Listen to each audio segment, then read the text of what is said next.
Fast, Furious, Fun.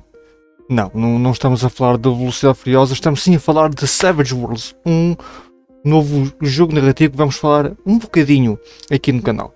Ora, muito bem, o que é Savage Worlds? Na minha forma de ver, eu admito que isto pode parecer um bocadinho estranho, mas aquilo que me apercebi quando comecei a ler o livro e a falar com algumas pessoas que conhecem Savage Worlds, apercebi-me que estava a lidar com algo que é um bocadinho diferente daquilo que estamos acostumados a ver no que toca a outros jogos narrativos. Por exemplo, nós pegamos um livro de Dungeons & Dragons, começamos a folhear e vemos, olha, temos aqui um jogo de aventura no contexto de fantasia. Nós pegamos um livro de Vampire, ok, temos aqui um jogo de intriga política com vampiros. Pegamos um livro de Call of Cthulhu, ok, estamos aqui a falar de um jogo de investigação e horror cósmico. Pegamos no livro Savage Worlds e chegamos à conclusão que, temos aqui tudo. Porquê? Porque Savage Worlds, na minha forma de ver, é uma compilação de regras, de ferramentas e toda uma série de dinâmicas que nós podemos adaptar e moldar para a história que nós queremos contar. Eu sei que a regra de ouro aplica-se transversalmente a todos os tipos de jogos narrativos, mas Savage Worlds acaba por se destacar. Olhamos para o livro, vemos que há efetivamente toda uma série de settings já concebidos, como por exemplo The Deadlands, Tales from the Weird West, e alguns universos dentro do setting de Solomon Kane, por exemplo.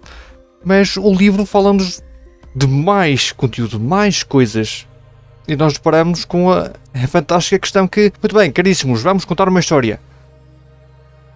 Sobre o quê? Piratas. Podemos usar Savage Worlds. Então, sci-fi. Também podemos usar Savage Worlds. Então, fantasia medieval, também podemos usar Savage Worlds. Nós podemos usar as regras de Savage Worlds para tudo e mais alguma coisa. Agora, não estamos a falar simplesmente de regras que permitem correr histórias. Savage Worlds tem a sua própria personalidade. E este lema com que introduziu o vídeo está sempre presente. E isto porquê? Já lá vamos. Vamos começar apenas por destacar algumas das nuances. Por exemplo, em criações de personagem e tudo o resto, nós estamos habituados, noutros jogos, em que nós gastamos pontos de experiência ou qualquer tipo de recurso para aumentar os nossos modificadores. Em Savage Worlds, não. Nós não aumentamos modificadores, nós aumentamos o tamanho do dado que vai definir quão bons nós somos numa determinada habilidade. Ou seja, se nós formos destreinados, um D4 vai descrever a nossa competência naquela habilidade, naquela capacidade, e à medida que nós vamos investindo recursos, vamos aumentar o dado para um D6, para um D8 e assim sucessivamente. E quanto maior é o dado, maior é a nossa proficiência, a nossa maior capacidade de lidar com uma determinada tarefa numa determinada área. E onde é que entram a questão dos modificadores? Ora bem, os modificadores estão pré-estabelecidos, em que, por norma, o roll standard para bater, o número para bater, para atingir o sucesso é 4. Depois há simplesmente uma questão de nuances que nos podem beneficiar ou prejudicar. Em que, por exemplo, um roll difícil dá-nos um -2, como por exemplo estamos a fazer alguma coisa no qual nós não estamos treinados, e se tivermos bónus na forma de edges ou de outro tipo de relevâncias, e já lá vamos falar um bocadinho melhor sobre estas questões, podemos ganhar um bónus de +2 ou superior, dependendo lá está das habilidades em questão, se temos malta a ajudar-nos e por aí adiante. Ou seja, nós temos os dados que vão definir a nossa proficiência, temos o valor standard que tem que ser alcançado para obter o sucesso, e depois temos os modificadores que são aplicados mediante o contexto e aquilo que está a passar naquele preciso momento. Depois temos outras relevâncias, em que sempre que nós atingimos o valor máximo de um dado, em que por exemplo o D6 é o 6, nós podemos regular o dado e continuar a adicionar valor. E se o dado voltar a repetir o 6, rola-se novamente e assim sucessivamente. E depois isto vai levar-nos para uma outra nuance. Diga-se passagem que a nomenclatura do jogo está muito dentro da questão de jogos de cartas, quase que de casino. As personagens jogáveis e algumas personagens de relevância e certamente os vilões da aventura são apelidadas de Wild Cards. São cavalos especiais de corrida, chamamos-lhe assim. E eles também adicionam ao seu lance um outro D6 que se chama de Wild Die. E a forma como isto funciona é que lá está, rolam-se os 2 dados e usa-se o valor superior. Se o dado normal rolou um 5 e no Wild Die rolou um 6, vai-se usar o valor do Wild Die. E vai ser o Wild Die que nos vai permitir rolar falhanços críticos. Quando isso acontece, quando ambos os dados contam com o número 1.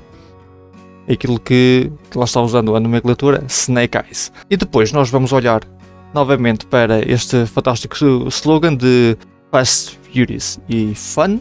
E onde é que isto acaba por se materializar? Ora bem, uma das grandes valências desta filosofia, chamemos-lhe assim, prende-se na questão da iniciativa, em que nós não rolamos dados para ver quem vai primeiro. O mestre de jogo trata de, a cada turno, dar cartas, e estou a falar de cartas normais, baralhos normais, e mediante o valor, em que o As é topo de iniciativa e vem por aí abaixo até chegar ao 2, e podemos usar os símbolos das cartas para desempatar, cada um segue essa ordem, com uma única ressalva. O Joker é muito especial. Porquê? O jogador que tem o Joker pode intervir a qualquer momento da ordem e iniciativa, tem um bónus de mais 2 em todas as suas habilidades e tem acesso a Bennies. O que é que são Bennies?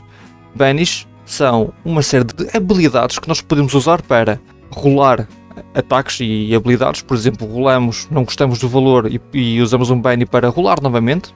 Rolar em dano. Se nós não estamos satisfeitos com o dano que desferimos, podemos rolar novamente, para ver se conseguimos infligir um pouco mais de dano e, quiçá, dar o golpe final no alvo que estamos a tentar abater. E depois também podemos usar Bennies para absorver o dano que sofremos na forma de Wounds e garantir que ficamos no ativo um pouco mais tempo. E é aqui que nós entramos no departamento, esta questão das Wounds e Soaking Wounds e coisas do género, que, por exemplo, me lembram um bocado de Vampire 20º aniversário, em termos todo um tier até que ficamos incapacitados.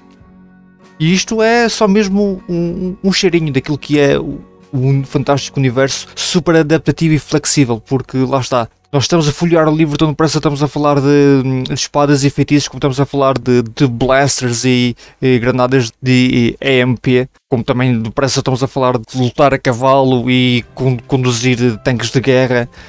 Epá, está muito bem pensado, temos aqui toda uma série de ferramentas e trabalho que podemos adaptar e trazer para as nossas sessões. Tem tudo para ser uma máquina bem oleada, com uma boa sinergia.